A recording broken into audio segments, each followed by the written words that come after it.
শিশুর পক্ষ হোক কয়দিন দাঁড়ি দাঁড়ি নাই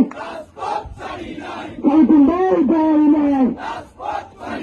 মাতা মোহরের মাকে সত্য দলের গাছে মাতা মোহরের গাছে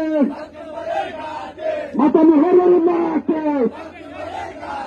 বিএনপির পক্ষ থেকে সত্য দলের পক্ষ থেকে যুবদের পক্ষ থেকে মাটি যাচ্ছে হাজার তালে বলতে অভিনেত্রী আছে সেই নেত্রী খালেদা